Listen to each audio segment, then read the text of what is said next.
Welcome to True Crime Garage. Wherever you are, whatever you are doing, thanks for listening. I'm your host, Nick, and with me, as always, is a man who was college roommates with Pepper Brooks. He is the captain. F&A, Cotton.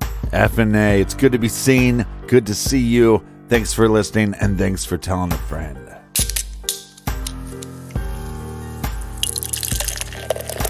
Today, we are very happy to be featuring Polygamy Porter from Wasatch Brewery in Beyond Beautiful Salt Lake City, Utah. This is a smooth, easy drinking porter with silky hints of caramel and chocolate, ABV 5%, garage grade, 4 out of 5 bottle caps. Here's some Garage Army shouts. First, cheers to Jill in Ridley, Pennsylvania. And a big cheers to Maggie in Baton Rouge, Louisiana. Next up, a couple of awesome Oregonians. We have Ahmed and Mary in Lake Oswego. And a big shout out to Lisa in Wieland, Germany. We also have Heather at the Utah Brewers Cooperative. A big cheers to Heather. And last but certainly not least, we have Vishal in Chicago. Everyone we just mentioned went to truecrimegarage.com and contributed to this week's beer fund. And for that, we thank you. And make sure you check out our limited edition computer shirt. We have about, I want to say 20, 30 left. So make sure you go to the website and order your computer shirt. That's if you studied computer at truecrimegarage.com. And that's enough of the business. All right, everybody gather around, grab a chair, grab a beer. Let's talk some true crime.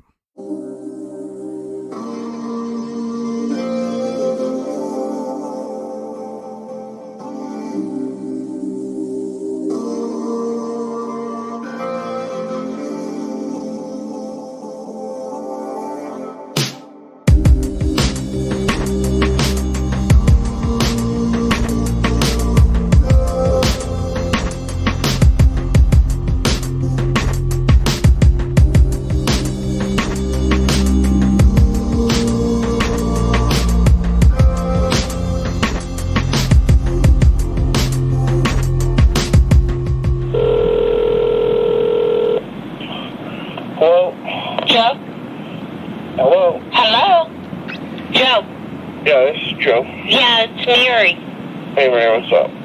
I've been trying to get a hold of you. Oh, did you really know how my daughter died? Listen, actually? I already told you what I knew. I told you what I can and can't say, and I already told you what I was willing to show you. Now, listen, we're not going down this road, okay? I know. I'm not doing it. Okay, just talk to me, damn it. You had your chance. What do you... You're down there and you regret it. I couldn't stay. I had no choice. I didn't have the money. You know, not even that. Listen to me now. I couldn't let you perform those things on me. Listen to me. All I asked you to do was look in your room. You wouldn't do that. You know, you're really lucky I'm talking to you now. So, well, I'm sorry.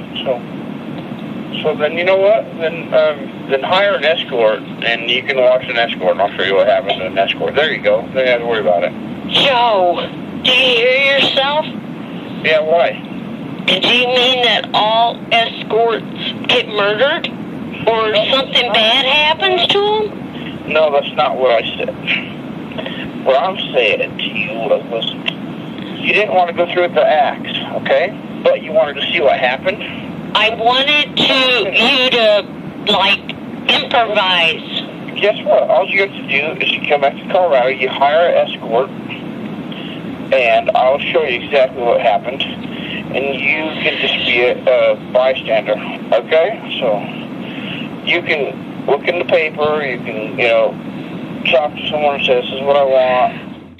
The only thing that means a damn thing to me is my daughter. And I don't know where in the hell she ended up. Have your other daughter talk to me. My other daughter? Yeah. You want my other daughter to talk to you. Maybe she'll be reasonable. What are you going to do? Ask her to strip? You have to understand, I have to protect myself here, so. It doesn't sound at all, Joe, like you're protecting yourself. It sounds to me like you were doing it for gratification or just to, I don't know. It just doesn't sound like somebody that cares about... It doesn't make sense to you? It seems kind of crazy, but that's just how it is. Are you working for Jenny or against her?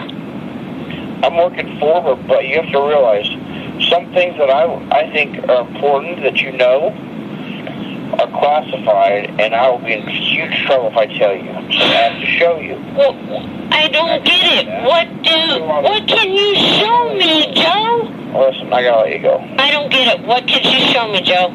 I'll see you later. Bye-bye. Joe.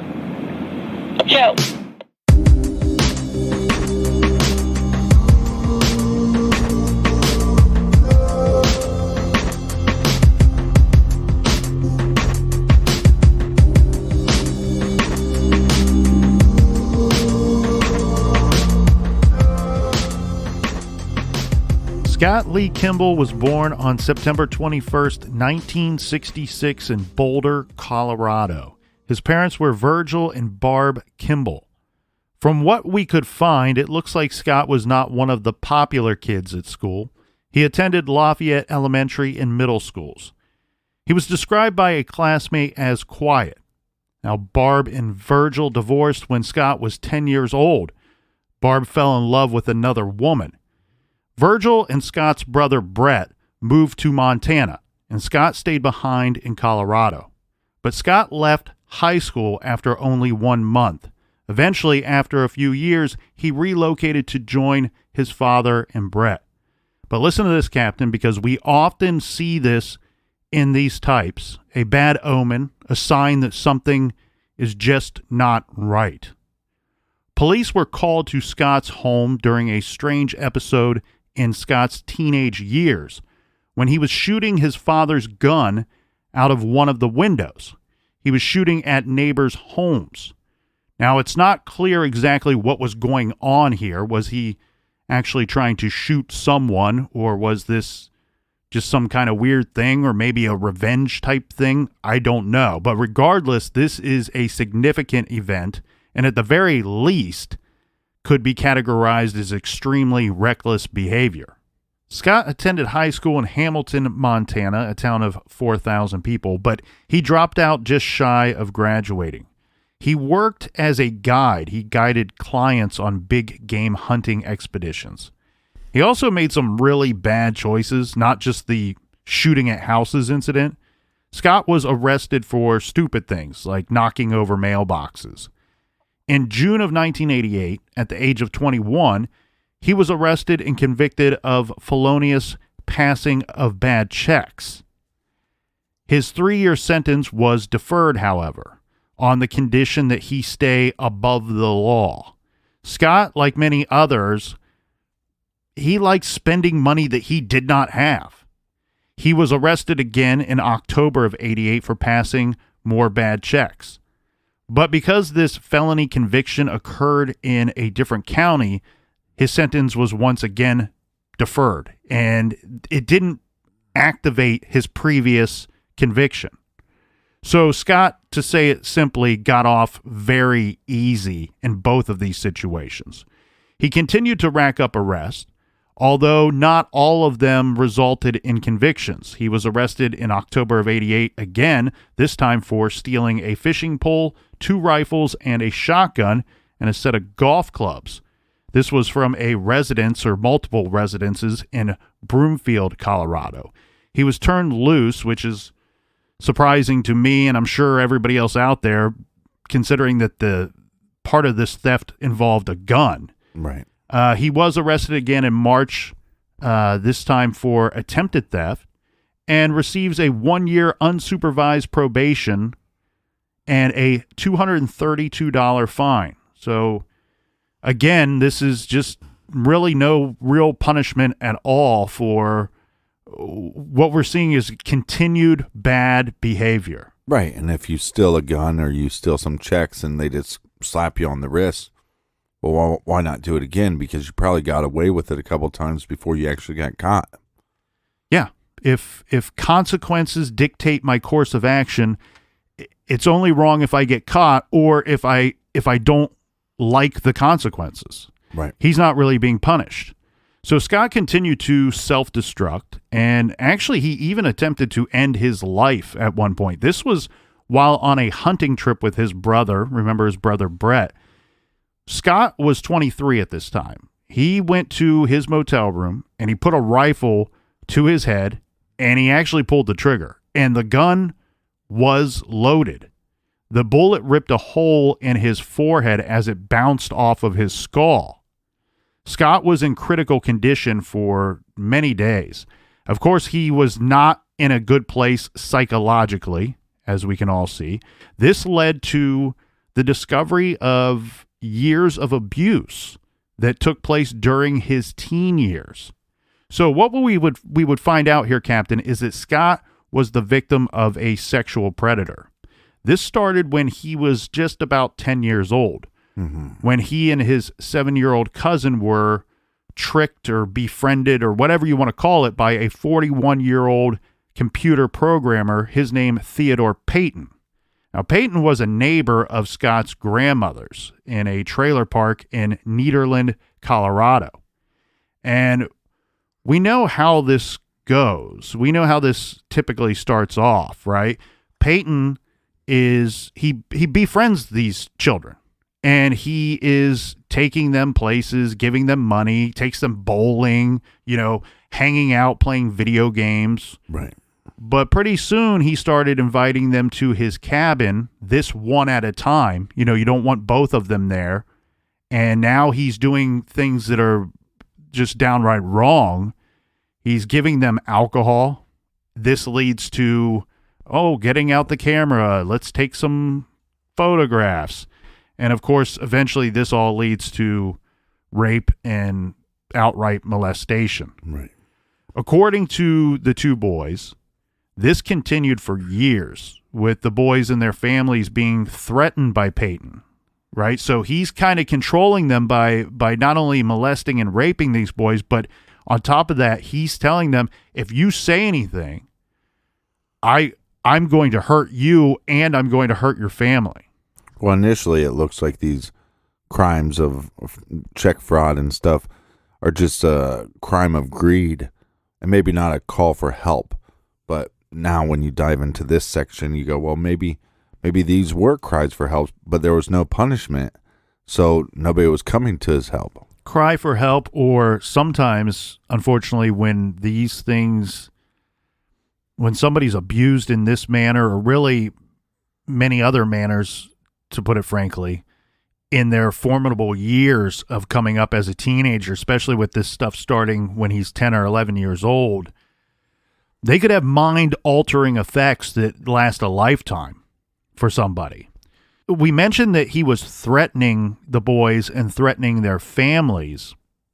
From my understanding, Captain, the threats were as great as possible murder, death threats, shooting these kids or shooting their family. Right. The cousin later told police about the abuse, and he said that it happened so often that he eventually lost count of the number of incidents that took place. The situation continued, as we said, until the boys reached their later teen years. Now, remember, Scott is not living in the area of his grandmother, so his situation is a little different than the cousin who is also being abused. Mm-hmm. But when Scott would come back to visit grandma, and when he would come back to visit other family, the abuse was still taking place when he would return to that area. And you see a lot of children describe their predators as the devil. So imagine that the devil is doing these horrible things to you, and then on top of that saying, hey, if you tell anybody, I'm going to kill you, and I'm going to kill your whole family. Apparently this situation continued until the boys reached their later teen years, when they were actually able to stand up for themselves. But as we said, this did not emerge publicly until Scott was 23, when he tried to shoot himself in the head. Right. So in light of his and the cousin's allegations, which were brought to light by therapy Scott underwent after the suicide attempt, the Boulder County Sheriff's Office investigated Payton, and they were able to bring some charges against this man. In 1991, a jury convicted Payton of 6 counts of sexual assault on a child. he was sentenced to 7 years. Apparently, he was released after 5. He returned to the area where he had lived when he was abusing the boys and lived out his remaining days there. In a letter to the court objecting to a sentence reduction for Payton, Scott Kimball wrote the following, quote, Ted Payton denied me my right to a normal, healthy, innocent childhood. Because of Ted Payton's selfishness and his need for sexual gratification, he has damaged my life forever, end quote. Now, recovered from his suicide attempt, Scott relocated to Spokane, Washington in the early 1990s. He obtained employment in the timber business out there. He brought along with him his girlfriend. This is Larissa Hentz, who he met in Montana. In 1993, the two were married. Scott is now 27 at this point on our timeline. Now, this young new couple, they had 2 sons, one in late of 1993 and one in 1996. Mm-hmm.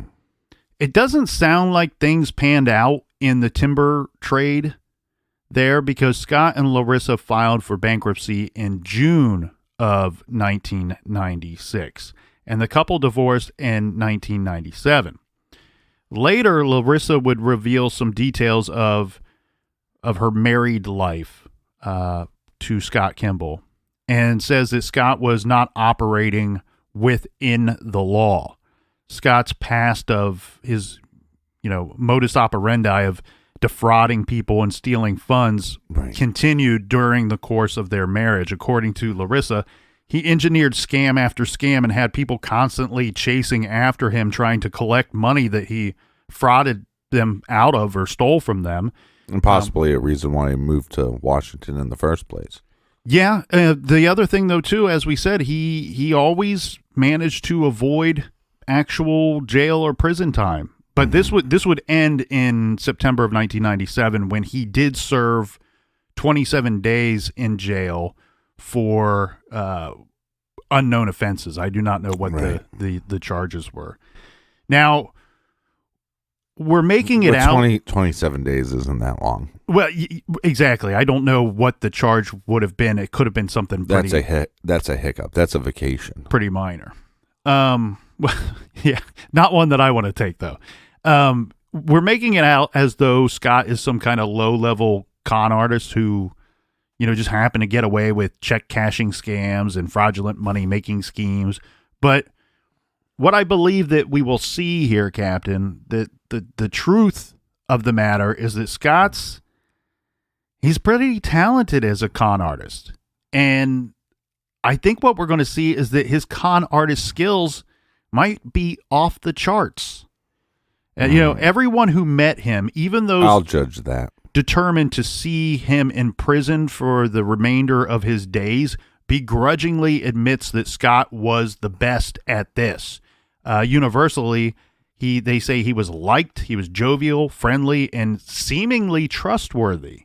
This is how Scott was described time and time again, over and over, by these people that knew him and met him throughout his life. Well, you can tell even by his later interviews that there is a brain inside his head.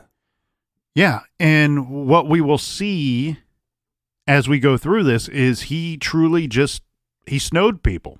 He befriended people, made them feel special, built up their trust, and then he cheated them. Yeah, but he's no Frank Cabanel. What happens next on the Scott timeline gives us a clear-cut example of how trustworthy he really seemed to be. In the spring of 1999, Scott Kimball agreed to work for the Bureau of Alcohol, Tobacco, and Firearms as an informant on a stolen guns investigation. Yes, this is an agency of our federal government taking on a con man, a scam artist, a fraudulent check writer into their fold.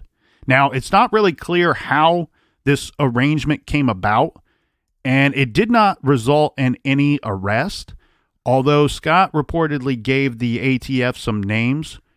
But not only did Scott get personal satisfaction from being a trusted informant for the feds, he got paid for it, a grand total of $1,865.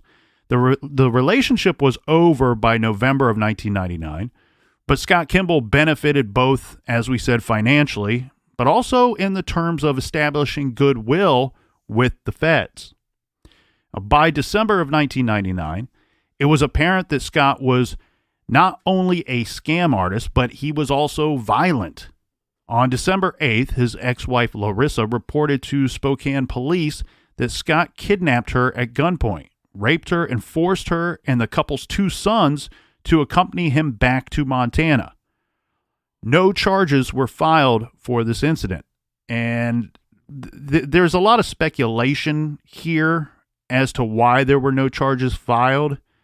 I don't know that I feel super comfortable getting into it, knowing as little as we do about this situation.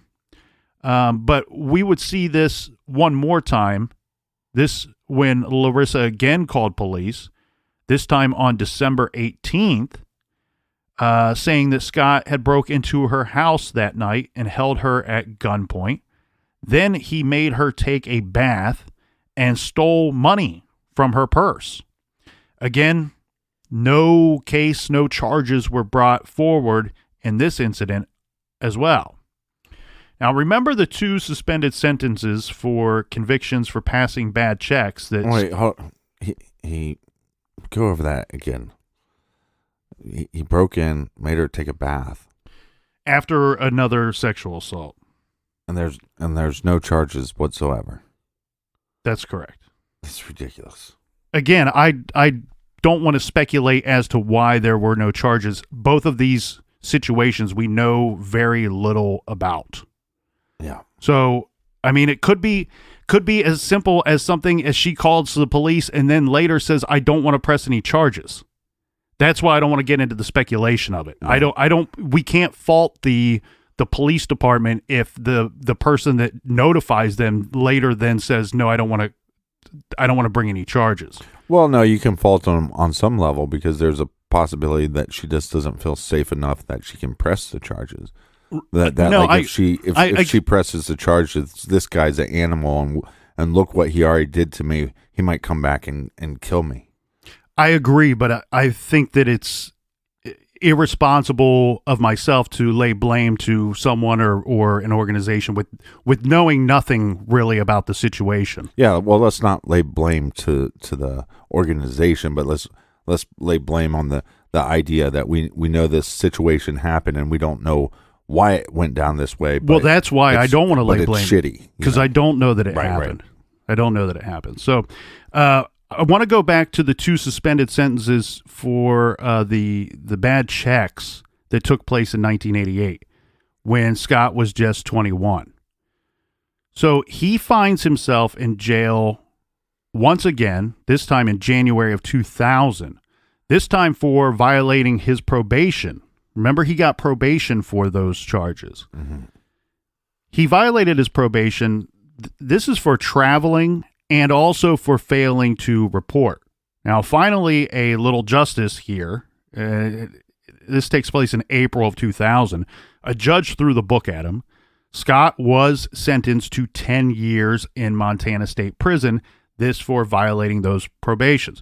Now, 5 years of this sentence were suspended, but Scott was looking at 5 years of hard time, 5 years in the clink. District Judge Henson wrote of Scott, quote, "The defendant is impossible to supervise in a community setting. You're irresponsible, untruthful, and simply do what you want to do regardless of the rules and conditions imposed by this court." Then even more charges were brought against him, this time for 3 counts of felony check forgery that occurred in 1999 in Spokane. His additional conviction piled up 8 more months onto his prison sentence. This is where the story really starts to gain some momentum here, Captain. Scott's sentence, his 5 years, 8 months with the 5 years suspended, actually only resulted in him serving 15 months. In July of 2001, he was relocated to a pre-release center in Helena, Montana. He was permitted to get a job on the outside and just report back to the center when not at work. Scott landed himself a job as a cashier at the Easy Stop gas station. But within just a couple of weeks, Scott decided a change of scenery would be nice. On July 29th, Scott was working alone at the gas station. Let's quickly review what the good judge said of Scott. Remember, saying he was impossible to supervise in a community. He's irresponsible, untruthful, and simply does what he wants regardless of the rules. Well, the district judge Henson was what we call here in the garage exactly right. So while working at the station alone on the 29th of July, Scott lifted $677 from the register. He stole a work truck, and he took off for parts unknown. Lock your doors. Now, I imagine there was several Slim Jims and a Big Gulp stolen from that gas station as well that didn't go reported. Right, and that's the real crime here. Well, now, Scott, you are a wanted man. A warrant was issued for the arrest of Scott Lee Kimball. But where did Scott hightail it to on the run from the law in this stolen truck? Where else but the furthest place away he could think of, Alaska. It's not known how Scott managed to get across the Canadian border, but knowing his charisma and charm, he probably just sweet-talked his way in there. And it didn't really take long for him to turn up in Alaska, Captain. This is because he could not resist falling back on his old ways, writing bad checks. This time, Scott assumed the identity of Brett Kimball, his brother. In the few months since his escape, Brett wrote $25,000 in counterfeit checks, collected the cash, and had landed himself a fiancée. As far as this woman, whose name is Catherine Curtis, was concerned, Scott was a man named Brett Kimball, and they were in love and living in a hotel room where Scott was eventually found and arrested during a raid along with $11,300 in cash. Well, it just proves that love is the biggest con of all.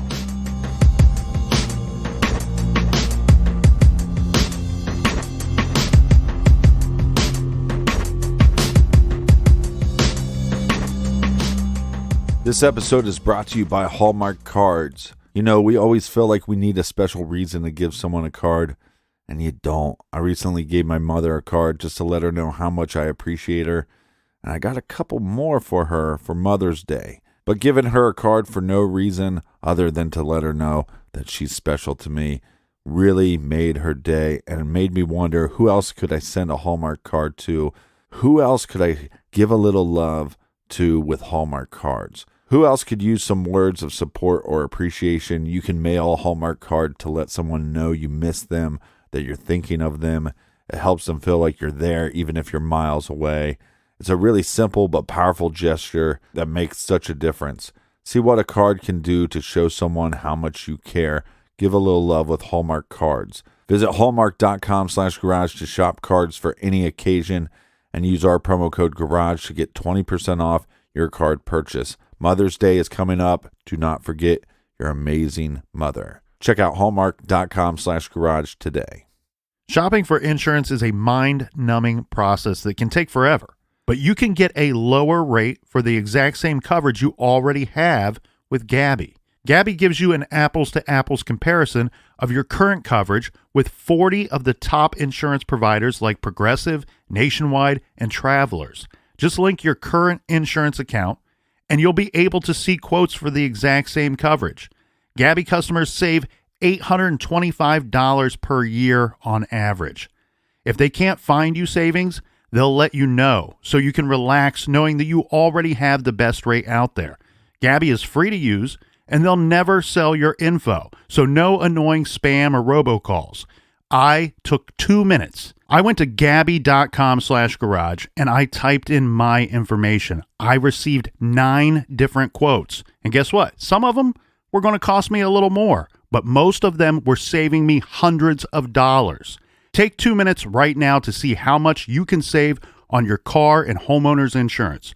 Go to Gabi.com/garage. That's GABI.com/garage. Gabi.com/garage. See how much you can save with Gabi. If there's something interfering with your happiness or preventing you from achieving your goals, BetterHelp Online Counseling can help. BetterHelp offers licensed professional counselors who specialize in issues such as depression, anxiety, relationships, trauma, anger, family conflicts, LGBT matters, grief, self-esteem, and more. Connect with a professional counselor in a safe and private online environment and get help at your own time and at your own pace. Anything that you share is completely confidential, and it's so convenient. You can schedule secure video or phone sessions, as well as chat and text with your therapist. And for some reason, if you're not happy with your counselor, though, you can request a new one at any time for no additional charge. Best of all, it's a truly affordable option. Our listeners even get 10% off your first month with discount code GARAGE. So why not get started today? Go to betterhelp.com/garage, then simply fill out a questionnaire to help them assess your needs and get matched with a counselor you'll love. That's betterhelp.com/garage.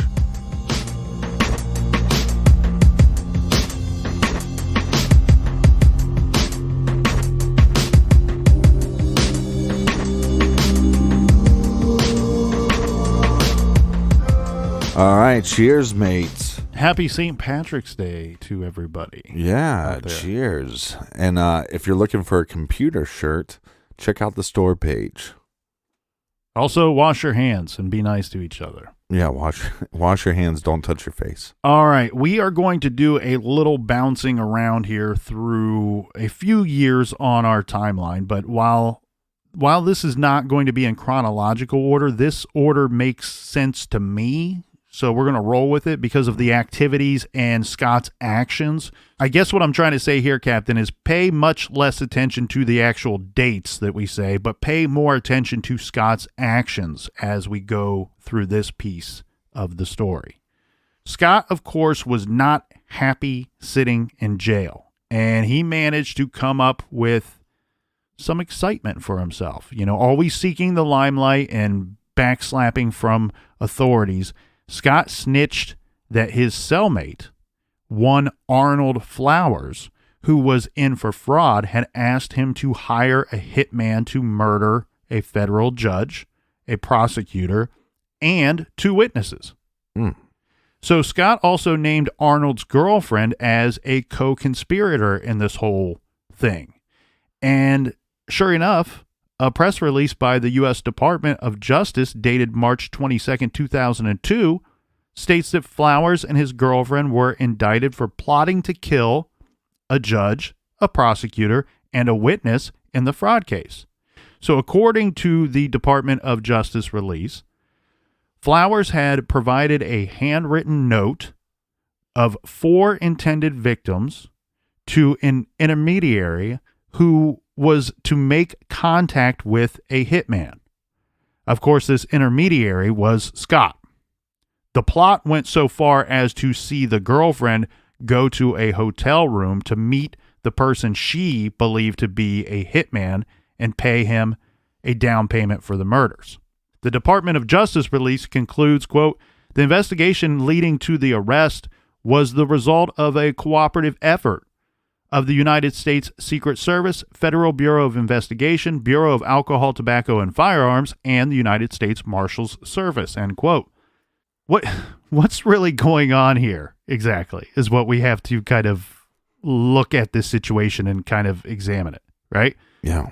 Do we think that Scott just stumbled into a murder for hire plot and decided to sing like a bird and rat on his cellmate for the good of the land? I'm thinking probably not. Mm-hmm. So here's what I think probably happened here, Captain. I think Scott may have figured out a way to kind of orchestrate this whole thing in a way of saying, you know, if he starts telling his cellmate, hey, I know hitmen or I know people that will kill somebody for money. You know, I can put out a contract on someone. And this guy who's sitting in jail, sitting in prison, starts mouthing off saying, hey, I'd like to kill that judge that put me in here. Oh, and by the way, I'd like to kill that prosecutor that put me in here. And they wouldn't have been able to put me away if it wasn't for those 2 witnesses. Right. And I think this handwritten note, I call into question too, is it possible that Scott manufactured that note and provided it as some piece of evidence against these individuals?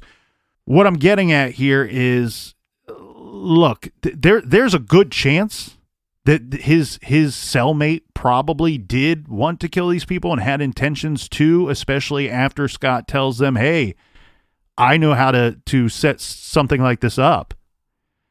But seems to me more about, you know what? I'm in prison.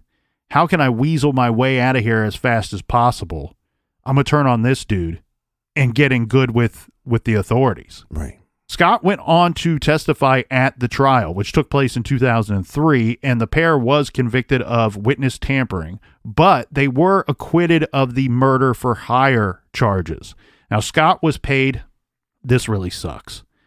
Scott was paid $18,000 by the FBI for his cooperation as a witness in the case against Flowers and his girlfriend. That's so stupid. That's a lot of rolling papers. Yeah. In October of 2001, this is before... It's a lot of Slim Jims. Yeah, this is before the Flowers murder plot that we just discussed. Assistant U.S. Attorney Tom Wales, he's 49 years old. He's a father of two. He's killed at his home in Seattle, Washington. Someone shot through a basement window and shot him while he was sitting at a desk down there in his basement.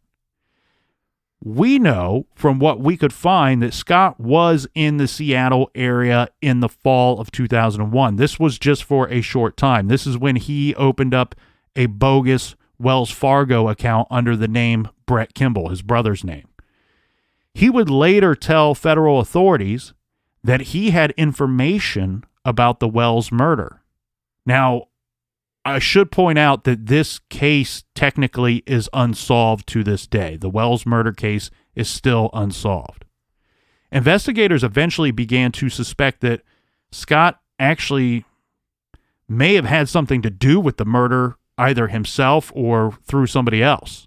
Although, if that's true, the motive would be truly unknown. We could speculate, but there doesn't seem to be an obvious motive here.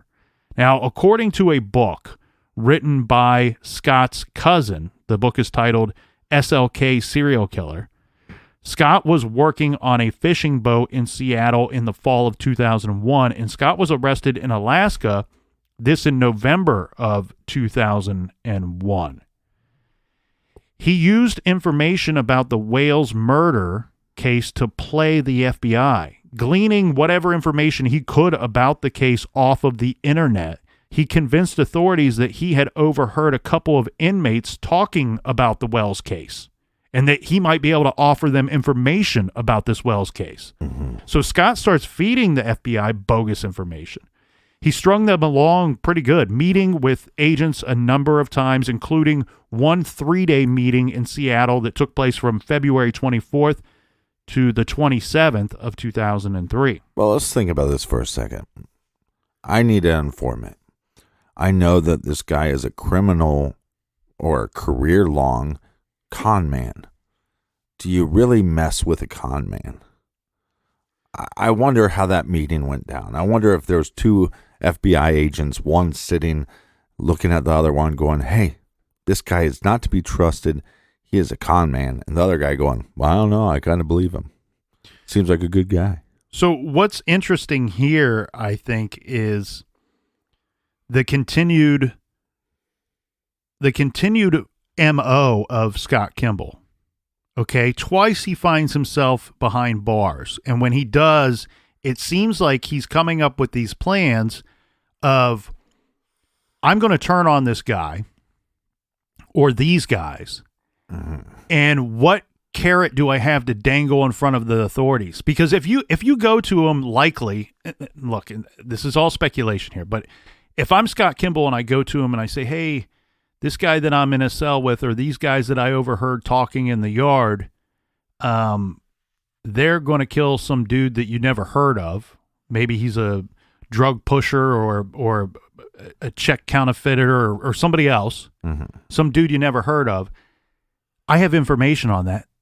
Scott's smart enough to know that's not a big carrot. That's not a very big enough carrot to really help my situation. That seems to be all he's attempting to do. What do we see in the first case? He's turning on his cellmate saying, this guy was going to kill a judge. Yeah. He was going to kill a prosecutor. He was going to kill witnesses. The Department of Justice and the law enforcement, the authorities, value the protection of witnesses like you wouldn't believe, and they should, very smartly so. Yeah, correct. And he's like, he's going to kill 2 witnesses and hire somebody to. And then what do we see once he's once again in prison?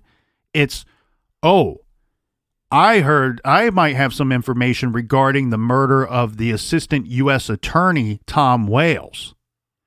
So these are big carrots that he's coming up with. And it's almost like, to me, like you pointed out, it's like, why would the FBI, why would these organizations get involved with this guy who clearly is a con man, clearly is a scam artist. He's one of these people that he's behind bars because of what they would call paper cases, where you can easily put together evidence against this individual because everything he stole or frauded people from was the result of a paper trail that he put together himself, that you can apply to him and get the conviction. Mm-hmm. What we have here, though, is somebody going, look, this is a big cases. This is a big to-do. This is violent. This is murder. This is judges, prosecutors, U.S. attorneys. This is a big deal. Maybe we deal with this little paper case guy because we need to prevent these big things from taking place. Right. We're after bigger fish is what I think you think is happening at the time. Now, as we said, the Wales case is unsolved. Apparently, it sounds to me like investigators suspect that Scott Kimball may have he could have possibly been the shooter. There's some speculation as to that, Captain. I don't want to get too far into that. But I think the reason why they think that, there was a strange letter that shows up to the Seattle FBI office. Okay. This letter was postmarked from Las Vegas and dated January 3rd. In this letter, the writer said that he was the killer of Tom Wales. He said a woman hired him to shoot Wales. We will get into this much more later, but there is some good reason to possibly believe that Scott was passing through Las Vegas in January of 2006. So there's a chance that he wrote and mailed the letter. I'm getting a little confused in the story here as to what I believe is likely. I don't know that he may have been the shooter or if he's really just manipulating the system. Because as said, it seems to me like all the information he was able to provide to the authorities regarding the murder of Wales, he could have found all that on the internet. Right. Which, if he's sitting behind bars and he gets use of a computer at the, when you go to the library or wherever, that he could have found all of that information and pieced it together. With some of these cells these days, they might have computers right in their cell. Well, keep in mind, like one of the biggest problems that we have in some of these prisons is the prisoners want to sneak in cell phones. They want to get a cell phone in there, one, because they can call whomever they want whenever they want, but also, I would imagine you can get some kind of internet service as well. Right. Well, I know I have a friend that was complaining because it was their turn. They have a relative that's in jail, and it was their turn. They all decided as a family to help this individual try to reform and better his life, that they would get cable for his cell. So they pay like a monthly fee for this little TV that gets cable in the cell. So it's basically like a Netflix and chill behind bars. Mm-hmm. Yeah. I'd just be sitting in there watching reruns of Monk and The Office constantly. I think Unsolved Mysteries. Real punishment. And I don't want to get in a whole debate of what prisoners should have and what they shouldn't have, because I actually believe, depending on what type of prison you are in and what type of offender you are, that should vary. Maybe there's like a tier process, but at least the worst of the worst, when they have cable, that angers me so badly. I think that the real bad guys, you know what real punishment is? C-SPAN, baby. You can watch C-SPAN that's all you get to see. And you get maybe 45 minutes of it a day. Tear your eyes out. Yeah, I think we should start off with genital mutilation and then work up from there, to really punish people. Well, so what does the Tom Wales murder and Scott Kimball's telling the feds that he had information on this case have to do with the bigger picture? Let's just say that his cooperation, and this is key to our story here, Captain, his cooperation with the authorities on the Wales case and also the Flowers case that we already went through, this is what would lead the FBI to turn to him again in another case down the road. And we will see that will have devastating consequences. All right, Captain. So for those of you following along at home and for those of you who are completely lost, what we have here is we have Scott Lee Kimball, who has spent the last few years in and out of prison. He's been arrested for multiple different charges and even in different areas as well. So regarding the order of this, let's go to 2002 because there's going to be something very significant to the story that takes place in 2002. Remember, Scott was arrested in Alaska for forging checks and because he escaped from that prison pre-release in Montana. In June, he is transferred to federal prison in Littleton, Colorado. This is because he told authorities that his life had been threatened by multiple inmates. This is because he's a snitch. By this point, he's snitched on his cellmates, especially we're talking about the Flowers case here. So Scott's history of cooperating with authorities would soon earn him another informant role and a prison release. In the fall of 2002, Scott reported to the FBI that his cellmate, a Steve Ennis, had asked Scott to murder another drug dealer. This guy's name is Jason Price, who was going to testify against Steve Ennis. Ennis was doing 10 years in federal prison on drug charges for running a massive ecstasy distribution network, and the DEA was monitoring his activities carefully. Now, it's unclear what, if anything, Steve Ennis was really cooking up. Again, is this something that Steve Ennis was actually putting into place, or is this something that Scott Kimball is manufacturing and providing bogus information in regards to? It seems possible that Steve might have made some noises about wanting this guy dead, and then Scott acted on that. It's unclear what Steve thought Scott's role in Steve's plans were, because he wasn't supposed to be getting out anytime soon. So that's what's a little tricky here. How would Steve think that Scott could help him while they're both on the inside? And so this makes 3 times? Well, yeah, and that's why I kind of pointed out that I think it's a little strange that Steve would try to get Scott involved in this whole murder for hire plot. Because how would Steve think that Scott could provide him any assistance in this when Scott is looking at doing almost as much time as Steve? Right. How's he going to get this going from the inside? Steve could probably get this going on his own from the inside. And we know how these prison populations work. This dude was already moved there because he's saying, hey, I'm being threatened because I'm a snitch. I've ratted out some other guys before. So Scott seems like the last person that an inmate would tell, hey, I'm thinking about killing this guy that's going to testify against me at trial. Right. This rival drug dealer or whatever you want to call him. I want this guy dead. It doesn't make sense that he would tell Scott. That's why I question here, Captain, is this something that Scott just totally manufactured all on his own? Because he's learned time and time again, and he's executed this before where he goes, you know what, I'm going to either make up this stuff about this guy or I'm going to rat on this dude over real stuff. Either way, it's going to benefit me. And in this situation, it could get me out of prison very quickly.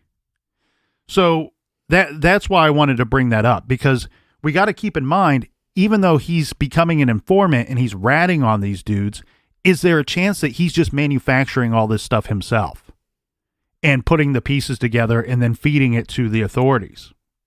So really, this situation to me is very reminiscent of the Flowers case that we already discussed, because somehow Scott got word to the FBI that his cellmate, Steve Ennis, was plotting to kill someone on the outside. And again, as I stated, this is another witness. Yeah. This is when the FBI It's will... like the same setup. Right. It's like you said, you can watch his interviews, you can see him, you can listen to him speak. There's a brain in there. This guy is... Yeah, but there's also brains in the FBI agents. You would think they'd go, hey, this seems familiar. Oh, I agree with you 100%. 100%. It's strange to me how this guy was able to make this work time and time again, but I do think he's probably pretty good at what he did, and that's no excuse. But it's also one of these things that he's like, Scott Kimball figured out, like, this works, and I'm going to keep doing it until it stops working. So what we have here is when a known con man, a known criminal, a guy that's suspected in other crimes other than con man situations, the FBI, there's no excuse for that. There's no excuse for our FBI to be tricked. Oh, I'm not going to pretend. It's completely dumb of them to believe him time and time again. I think what they're blinded by is what we pointed out earlier. This is a paper case guy, pretty low level, who doesn't seem to be violent. I mean, we do have those allegations of things by his ex-wife, but there were never charges brought forward on any of that. So they're not seeing that stuff. But what they're seeing is, oh, we got these bigger fish that we want to go after. Oh, they're seeing that stuff. They know that it happened, and they know there was no charges. That stuff doesn't just go away. The FBI would know that stuff, or should know that stuff. He wouldn't have any record of it, though. I'm just saying they should. I'm just saying that if there was a possible situation that their charges were never brought, that might not go on your criminal history, but that's not the record that the FBI has of each individual in America. They have a lot of data on you, on me, on every listener that's listening to the show. Well, regardless, this is going to be when the FBI formally will take on Scott Kimball as an actual informant. And this is going to earn Scott a release from prison. Yeah, hold on, because if he fools you twice, you might as well have him work for you. This takes place on December 18th, 2002, when Scott is released from prison in order to, quote, actively cooperate with the FBI on the Steve Ennis matter, end quote. What was Scott's role in this whole thing? Well, he was ordered by FBI agent Carl Schlaff to pretend to be a man named Joseph Lee Scott. And the FBI was going to set him up with this new identity provided to him. And they gave him a birth certificate and a driver's license saying that he was, in fact, Joseph Lee Scott. So Scott Kimball, who is now Joe Scott, he's put in charge of keeping an eye on Steve Ennis's girlfriend. Her name is Jennifer Markham. So Scott Kimball told authorities, this is how we get to Jennifer Markham. He told authorities that Jennifer Markham, Ennis's girlfriend, since she is the one on the outside, she is going to be the one that sets up this whole murder plot. I'm guessing that means Kimball told law enforcement that she was going to hire the killer. So Jennifer Markham was also a potential witness for the DEA in a large meth case. Mm-hmm. The short of it is Scott Lee Kimball is now out of prison, living under a new identity and working with the FBI. And all of this is going to turn into some very bad business and fairly quickly. Now, before we wrap up here, Captain, we must give a big thank you and shout out to a website. This is scottleekimball.com. It's a website that is maintained by the Daily Camera, which is a Boulder, Colorado newspaper dating all the way back to 1890. That's right. Your great-great-grandfather was reading the Daily Camera. Mm-hmm. The website was invaluable to our research, and the site includes a timeline and links to numerous articles about the case. And if the name, the Daily Camera, sounds familiar, longtime listeners will remember the Daily Camera was a great source for our 6-part JonBenet Ramsey coverage, which took place in episodes 280 to 285.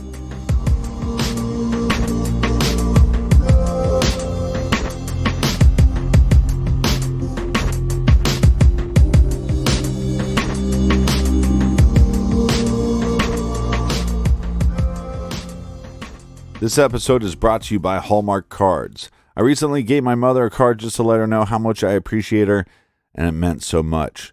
And you don't need a special reason to send a card. Give a little love with Hallmark. Give it a try to see what a card can do to show how much you care. Visit hallmark.com/garage to shop cards for any occasion, and use our promo code GARAGE to get 20% off your card purchase. Visit hallmark.com/garage today.